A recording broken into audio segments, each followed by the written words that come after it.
wacan oo wanaagsan dhammaantiin baa khiyaartaha wada naga daawanaysa ay ku soo dhawaada Dirir Stream mar labaad waa barnaamijkan ugu talagalnay inaad daawataan haddaba sanadkii hore maxaa dhacay sanadka dambena maxaa imanaya ayaynu maanta falanqaynaynaa 2017 wuxuu ahaa sanad abaaro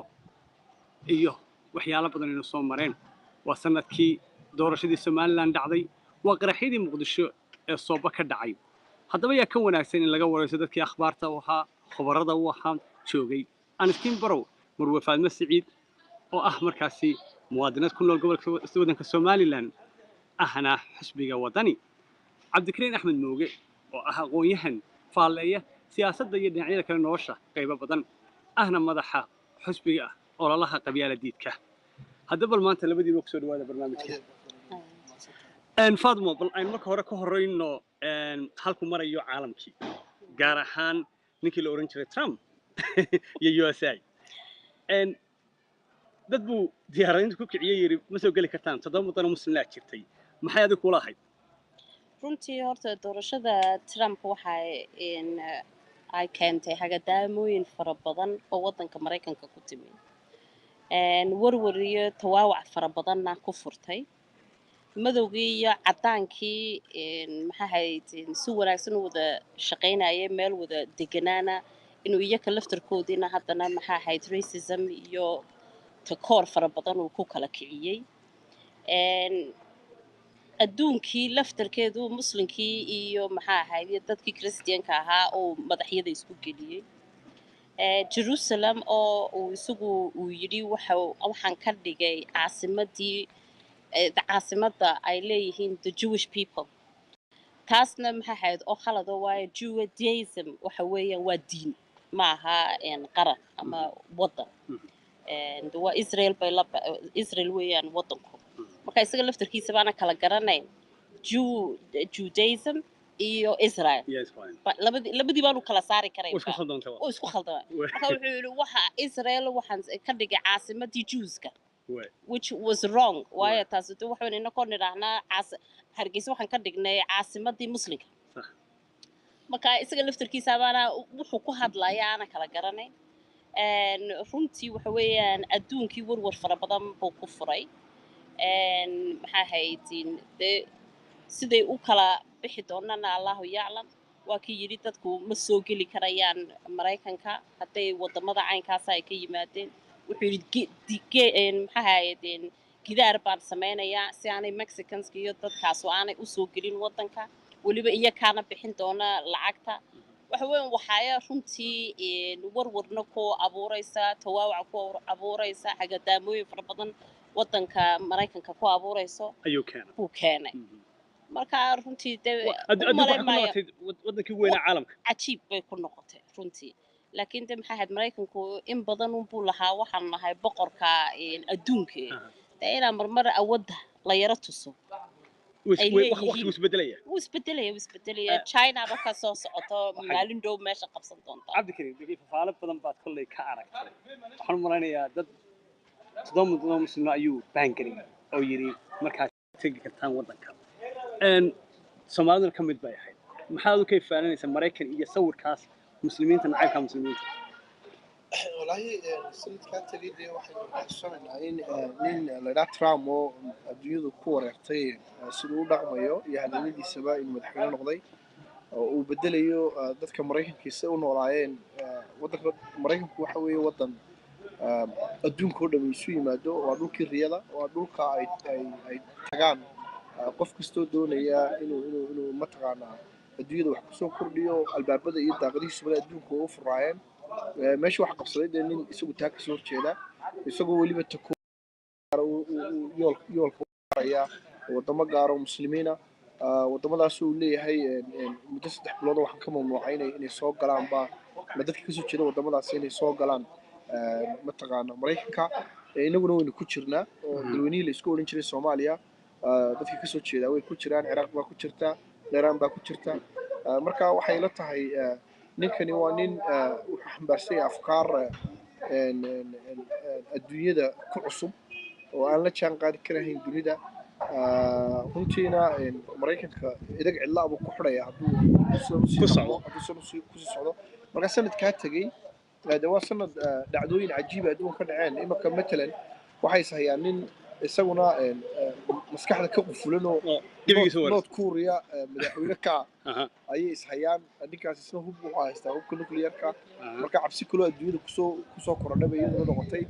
أن أمريكا كا نيك ترامب لدا يو كايرا نوت كوريا استانا لبدو ده هذا الكاك تاجمي الدنيا كنا مكوح عبسي كقبابا خضروا إن الاستورتورو أو إنك دقحبال إسكوشي ده كده هو كله كلير إن إسكوشي ده ودمتنا الدنيا دي ومركا هلس كشوا marka ninkan Trump waxa kale isaguna sanadkan toddobaad wala ku xasuusanaya Trump ninkan khaati billahi waxa laga taagay Twitterkiisa hadaro way oo haysta ninkan media uu dhabi way marka ninkani waagu markuu bariiqo markuu dhaco Twitter kuumbu isagu wixii uu aaminsan ku qoraa siyaasadda ku qoraa waan aragtay aaminsan ha waxa la edit gareynoo isagu marka Twitterkiisa uu iska soo qoray madaxweynihii koobaad ee Mareykanka ee sidan uu isticmaalay baa la yiri magaranaysaa Twitter ilaa Twitterkii waa u baahday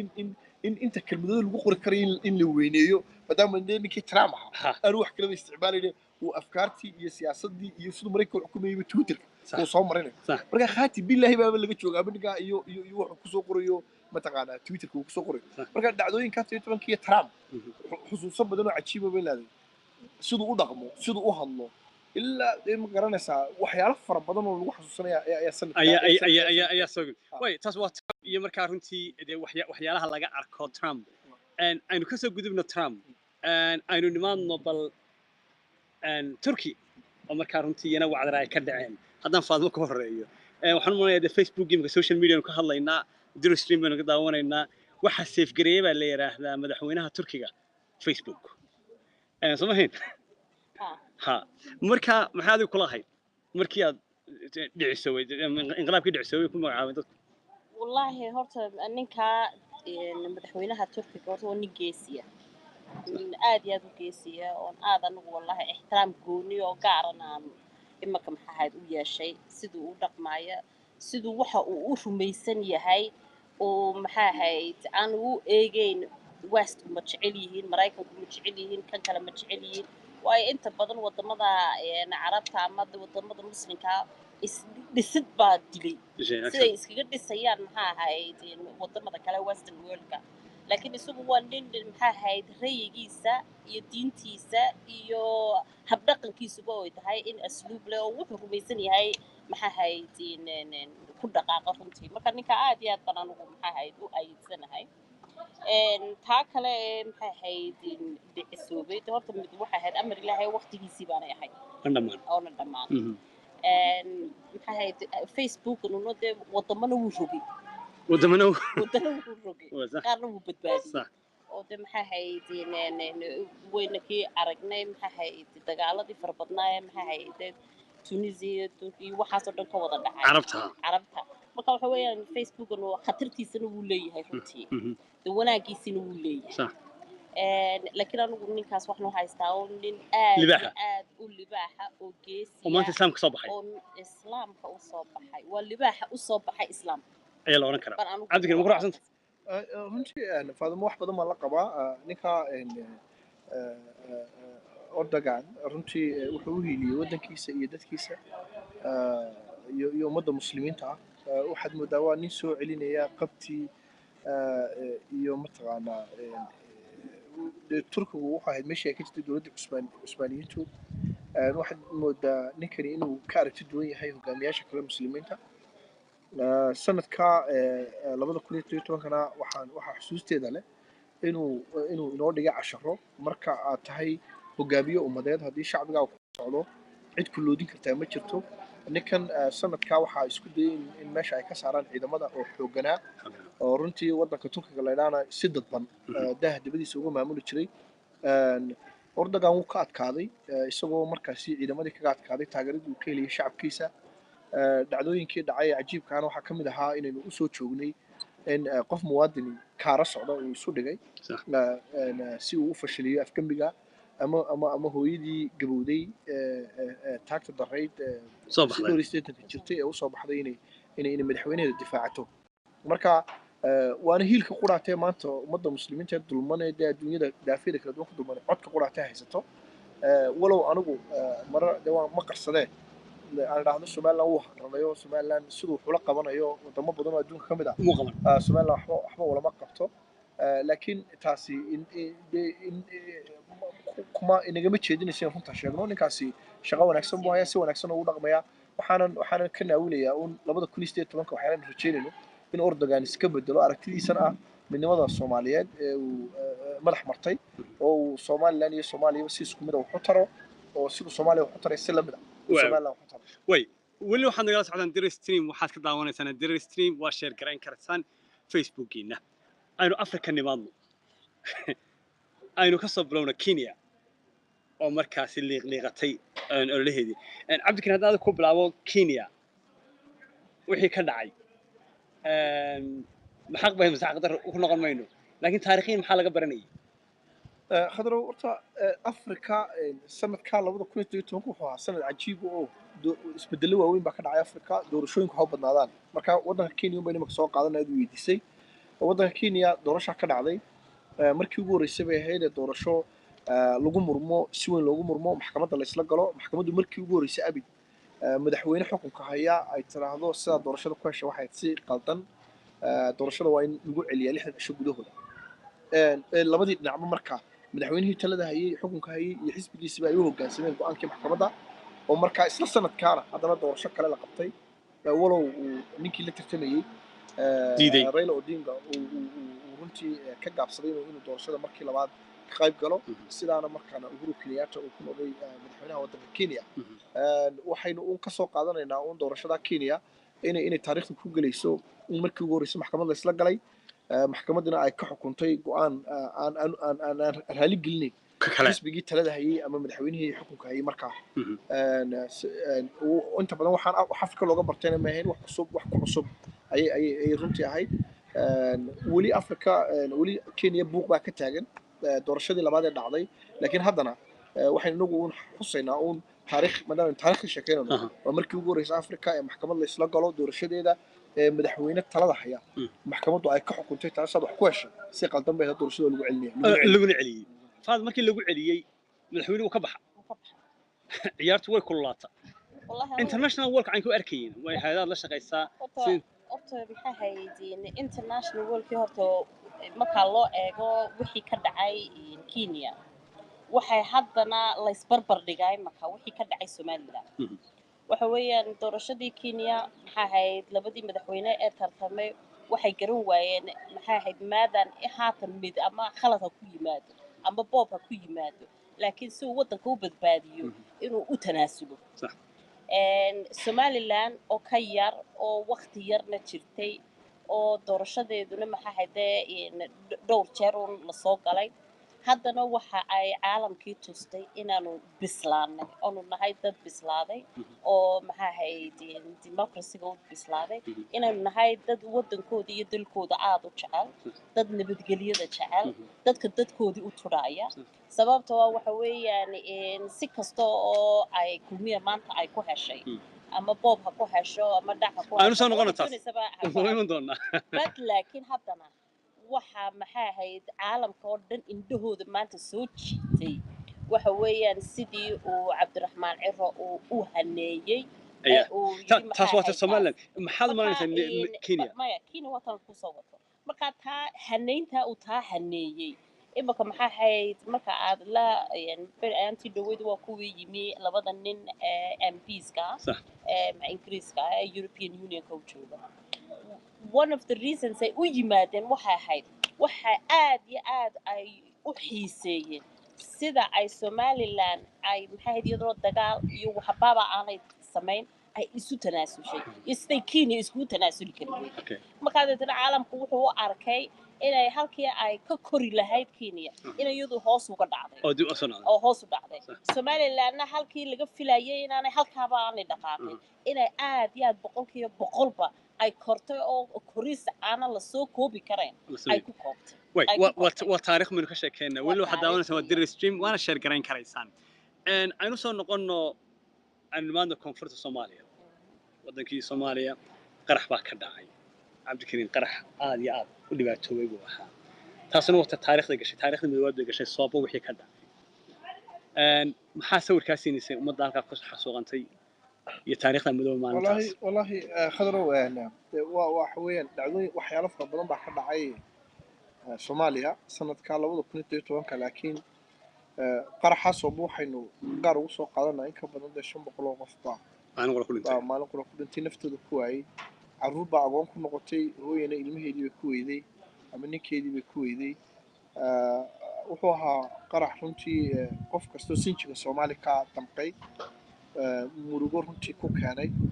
waa qaraxyadii ka dhacay Soomaaliya kii ugu daraa ummadda qabsada ayuu ahaa waxaan ilaahay ka rajeynayaa sanadka 2018 in kaasoo kale ama ku dhow ama qaraxba inaanu ku soo noqono halka joogta ay nabad hesho صح laakiin waxyaalihii faraha badnaa ee ka dhacay Soomaaliya waxa soo koobsaday qaraxaas oo ka dhacay waayo waa markii ugu horeysay dad ay ku naf waayaan oo waliba dee si xun ay u dhintaan runtii oo dadka qaarkood la garan waayo dadka qaarkood laba waayo dadka qaarkood xitaa dee ma garan intaas oo qof baa imka ilaa ala kaala laayahay oo aan la garanay meesha mareen dabkiida ku dhex baabay marka dhacdo runtii xusuusteeda laba ay ahayd way aynu u nimaadno Somaliland waxa soo martay taariikh badan abaartii aan ku horeyno abaartii magacyo badan baa loo bixiyay soo marto wax kale baa loo bixiyay فاضمو dadkii waa gargaaraya dadka ahay say ku taabatay adiga iyo abaartaas wallahi horta abaartaas waxay ahayd abaar qof kasta taabtay ama dibadda ha joogo ama gudaha joogo waxa weeyaan dadkeenii baa ku dhintay carruur baa ku dhintay agoomoobay maxay ahayd ta in soo martay sida in soo martay iyo saameynta ay lahayd lama qiyaasi karaayo waxa ahayd one of the worst drugs ee nagu dhacay haddaba maxay ahayd waxaynu u baahanahay inaynu taa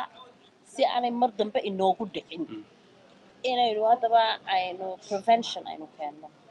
waxa weeyaan inaynu isla eegno nidhaahno sideen biyaheena aan u xidhi karaynaa sidee baynu maxay ahayd biyaha roobka uga faa'iidaysan karaynaa sidee baan seerooyin u samayn karaynaa oo haddii uu xitaa ay dhacdo way dhici karaysaa maxay ahayd sideen seerooyin ay dadna xoolaha bal looga sameeyo loo eedi karayaa sidee baynu maxay ahayd ugu diyaar garoobi karaynaa inaan dadkeena u daadgurayno oo aynu meel kale oo ay xoolahoodu ay ku baxsadaan aynu u geynaa wallaahi waxay u baahan tahay inaynu ka baxno fadhigan aynu sugayno inuu ama hay'ad caalami wax weynta ina kharibtay hay'ad caalamiya maxay ahayd inaynu sugno maaha inaynu nagu isku tashanno weeyaan dadaan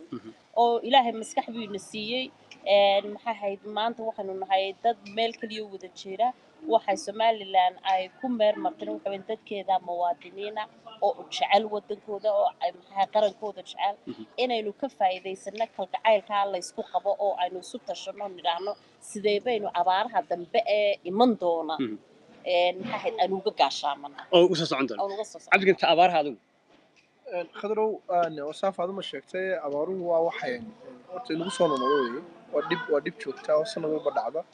2017 waxaynu iyada gaar ugu soo sanadkan tirsigan ka hadlaynaa kaasa laakiin sanadii ku horeeyayna saasoo kale abaartu way jirtaa Somaliland in waxa iska noqotayba meel sanad walba xilliga abaarta marka la gaaro dhibtuna ayna taabato dawrsiga iyo qayladhaanka dadka loo qayladhaan dirayaana uu iska bato waxun bay tahay in saaf aad ma sheegtay umadi waa tii dhibta soo noqoto wax ka barata ka gaashaamata ka sii diyaar garowda Somaliland dhibaato kale ma jirtay abaarta wayna ka sii gaashaamano waxaana ahayd inaynu qorshe la nimaadno abaarta aynu kaga hortagayno waayo koortaga ka wanaagsan in dad badan iyo xoolo fara badan mar walba kaaga dhintaan calafka xoolo cunayaan baad sii kaydsan kartaa biyaha ayaad qaban kartaa seerayaal baad sii xidhi kartaa raashin baad kaydin kartaa markaas si xilliga adag dadka iyo xoolahaba labadaba aad u quudiso best practice waxa la dhaabaa jira Africa wadamada abaartu ay tahay mid ku soo noqota hadee waxay leeyihiin barnaamijyo ay kaga hortageen Ethiopia jaarka ay Nobel ka soo baran karnaa markii bilaanta abaartu inaga haystay kilka shaqada Soomaaliya Ethiopia abaar baa haystay laakiin maxaynu ku kala duwaneen dawladda deegaanka Soomaaliya Ethiopia calafkii xoolaha iyo raashinkii dadku cunayeen bay dadkii barta ay joogaan ugu geynayeen inagu laakiin taa waynu taali kari weyn awoodi kari weyn intii qaadaan kala urunay waqtigu way naga lumay miisaaniyaddeena qaranka xitaa kama muuqato lacag loogu talagalay lacag kayda oo bangiga u sii taalo miisaaniyadda ku jirta oo haddii abaara dhacaan ma waxyaalaha emergency-ga dee ay yimaadaan in la isticmaalo mar alle yala marka abaartu inagu habsato ayaynu afka kala qaadana ka kacay dadkii baa dhimanaya dadkii wana inta loo qaylinaan dareeyo sii maranaya xooluhu maranaya markaas yani sanad walba dad inooga dhiman xooluhuna inooga dhiman xooluhu waa dhaqaalihii dadna dadka ma maaran waxay aniga ila tahay oo saafaad ma sheegtay ka hortag cilmi ku dhisan aqli ku dhisan in la yimaado oo abaarta soo socota waan ogin abaar iman doonto allaba ma keenin laakiin kulli saynu ka baranay sanadii tagay way imanaysaa inaynu ka sii gaashaamano oo dawladda cusub xukuumadda cusub ee imika jirta ee barnaamijkeedii iyo kaambeynkeediiba tiri waxbaanu ka qabanaynaa abaaraha inay dee markaa la timaado qorshe ay kaga sii gaashaamanayso ugu sii diyaargarowso abaaraha iman kara iyo kuwa soo socdaba waxaan rajaynayaa uun sanadkan 2018 inaynaan wixii dhacay abaarihii dhacay 2017 iyo dadkeenii iyo xooliba inaga madheen inaanay dhicin inagoo diyaarsan oo sidii hore ka fiican in abaartu marka haddayba timaado aynu ka hortagno way taas waa abaarihii haddana waxaynu nimi ololo dheer baynu nimi intaan ololaha ku noqon 70 wasiir ay dawladdii hore siilaanya ahayd tanna way ka duwanta 30 baa lagu soo xiray 70kii wasiir waxa laga soo celiyay 6 wasiir baa laga soo celiyay intii kale walka cabdigood hoo baarud baa leeyahay cabdikariinow wasiiradaasu ma siyaasadii bay ku jiraan mise shaqo la'aan baa kusoo dhacday oo suuqayna la joogaan waxaan walaalaya faadna aad u qasashay horta dawladdii tirabada leh magaca anaa u bixiyo xukuumadda anu markaan ku jiray ka yaray markaa markii dambe ka tagina waa tii sii farabaatay markaa aniga khadar uu bixiyay xukuumadda tirabada leh madaxweynaha ka codsaday in la soo koobo xukuumadda lama soo koobin ilaahay laakiin imka hogaamiye xisbigooda madaxweyne noqday buu Allah ku saliday dawladdu waa la soo koobay nimankii wasiiradii laguma soo celin iyagoo qaday isugu yeedhay oo wada qadaynayna waynagu soo joognay shucuurtoodii hadalkooda waxaanu ka dareen raalli inaanay ahayn way filayeen inay soo noqdaan laakiin adduunyada dee 7 sanadood bay nimankii wasiir ahaayeen hadday wax qabteen haddaan waxba qabana taariikhdu waa madugowda oo taariikhdaas horta loo taala halkan kaga doodi mayno waxay ahaayeen taariikhdu taala laakiin dawladdu waa la soo koobay xilal wasiirnimada ma helin dhowr qof marka laga tago raalli maaha oo dee waynu yara arkaynaa laakiin aniga waxay la tahay uun shacbigii ka mid yihiin waxaanan arkayba maalin dhaweyd ma doonaya magacyada sheegee laba wasiiroo arko aad loo daba yaaci jiray oo iska caadiyo oo keligood meel iska taagan oo inala fadhiya marka waxay tahay 10 bay tali diraysaayo 2017 haddii rag iyo wasiiro aad loo daba yaaci jiray 18 kuwa noqday wasiiradow noloshiina caadiga ahayd iyo dadkii la noolaan jirtay halka fadhiisinta iska fadhiista si aad marka xilka la idinka qaado aanay idinku yara noqon xogaa la qabsuwa aanay idinku noqon wasiirnimaduna qofka inay bedesho maahay wasiirnimada lafteeda bedelayn doonaysa iyo sidoo loo arkay iyo sidoo yahay wasiirnimadu maaha inaad qof kale noqoto in qabi ku gasho inaad ummadda ka dhex baxdo waa inaad dadka u soo dhawaato waa inaad dadka dhex joogto waa inaad dadka maclasi ahaato waa inaad saaxiibadaadii hore iyo saaxiibo kale ku soo kordhiba aad kasbato marka qofka waxba ma yeelayso aniga ma kula saaxiiba wasiirka markii kale ka tagin aniga wali ku ag fadhiyo faadmo aynu soo noqono wasiirada markii timaado xisbigiinii watii la yiri soo hoobo kac watii la yiri idinku wadkii yiri wadanka xisbigiin ma kala tagay ما سووا كل تجي قارب مركز عسلي ما دعوته وحويا هاي ضدنا شنطة سنوات باني وعد كيسن كراي ودبتنا حكومة عصبة لقيا بعدين إنه يصير هم بليرة كلام كلا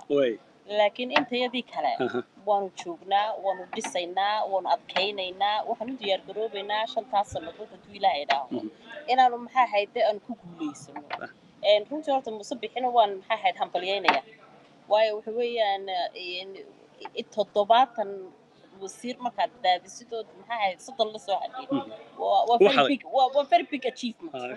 ما تعرف هو الله شيء هرت إنتيسا ما كان تعرفون كوهم بليانية أوضو لحد وصار ريبين أنا وحران لها وحما حصور ريبين إنه وسكر راعية بقى هم بليان هراك راعدو ما هم بليان ما راعية وإنت هذا ما راعية إنه لحد على لفتر كودا إنه ترى محاها ده وده محاها new page وكفره although انتو كان لفتر كده ده انا هذا البار نوغا تاغنا لكن ده anyway انو تاريخ marka sheekeynaa way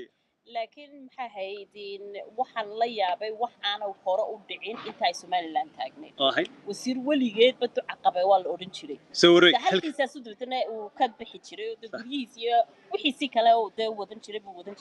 cimrigeed abadkeed maynu arkin wasiir maxaa hayd ku qalala meeshoodii oo wali sii quudayo taagan oo hadana casho iyo qado iyo wax isku keenay weligeed maynu arkin moogtaa marka waan la yaabnay wax nagu cusub الله يرحم الحنك في العقال حلكم أميرته سووا رجال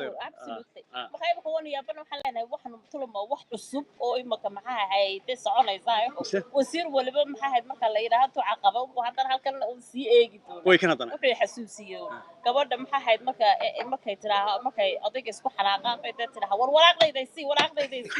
markuu waraaqda siiyay loo xataa acuudu billahi min ashaytaan marka ololi bay galeen imika waa halkii markaan waxa la helaa ku diyaar baan nahay oo waa la yareynayaa oo hal la yareeyo 20 baa laga dhigayaa markii la yiri 20 baa laga dhigay socona ay taagan war meel waa la taysay 7 keeki dhow way aynu soo noqono Cabdikariinow 7 wasiir baa tagay waxa jira dad markii da mucaarad kala ahaa fogaaday oo de markaa runtii aad u maagi jiray madaxweynaha maanta jooga iyo mucaarad kaba markii dambe saacabiyay qabyaaladiid baa tahay ololihii ma oran kartaa wuxuu ahaa waji qabiil buu ahaa mise waji qaran buu ahaa khadro laba su'aalood baa halkaas saaran yimaadeen horta waxyaalihii qosolka lahaayeen sanad ololu waxa Soomaaliland oo sanadka dhan doorasho la wada naawilayay xisbiyadu way isdiyaarinayeen fariintoodii gudbinayeen dadkii la hadlayay marka sanadku tolo doorashadu ma qabsoomi doonta tolo dibmiyay u dhici marka energy-geeni dhagaheena araggeena maqalkeena waxaynu isugu geynay doorashadaasi ina dhacdo waxyaalihii intii campaign-ka ololaha socday xiisaa lahaayeen xasuusana 2012 waxa kamid ah dad aad ugu fogaaday madaxweynaha imaka madaxweyne Muuse Biixi Cabdi oo uu arkayay inaanu ahayn qofkii saxda ahaa in Soomaaliland hogaamiyo oo media la soo fadhiistay iyagoo aad u duraya ayaa mar quraata intii isbedeleen haddana dhinaciisa soo istaagay oo isagii u campaign-gareeyay oo isagii amaanay oo maanta sanadka 2012 ba ay ku jirtaa internetka iyagoo ku talax tagay madaxweynaha iyagoo madaxweynaha aad iyo aad ammaantiisa ku fogaaday sidaas la mid ah waxa wadani soo galay kuwii xisbiga wadani wuxuu ahaa xisbi mootadiisu waxay ahayd isbedel doon marka xisbigaasi kuwii isbedelku doonayay qaar ku durayay ayaa intii ka soo baxeen kulmiyiisa soo galay xisbiga wadani ilaa de